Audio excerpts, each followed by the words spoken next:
ब्राह्मणपूर अंकलेश्वर हायवेवरती चोपडा शहराच्या बाहेर शिरपूरकडे जाताना या हायवेवरती एवढे मोठमोठे खड्डे पडलेले आहे की त्या खड्ड्यांमुळे वाहनधारकांना अक्षरशः तारेवरती कसरत करावी लागत आहे।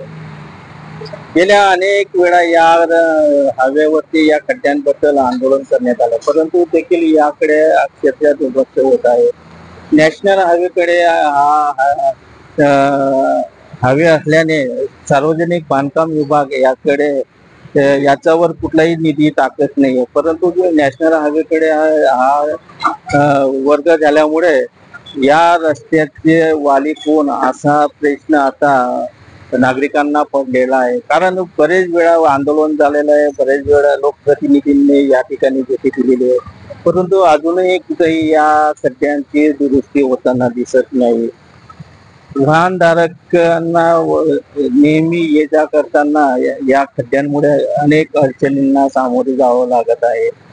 ब्राह्मणपूर अंकलेश्वर हायवे असल्याने अवजड वाहन देखील मोठ्या प्रमाणावर या रस्त्यावरनं ये जा करत असतात, परंतु त्यांना देखील या खड्ड्यांमुळे खूप त्रास सहन करावा लागत आहे।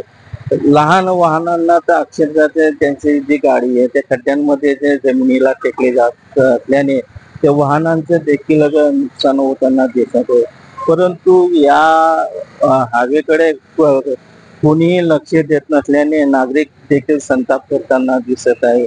तात्काळ या खड्ड्यांची दुरुस्ती व्हावी आणि वाहनधारकांना सुखकर वाहन चालवता यावा अशी अपेक्षा या ठिकाणी करताना दिसत आहे। चोपड्याहून उमेश नगराडे, न्यूज स्टेट, महाराष्ट्र।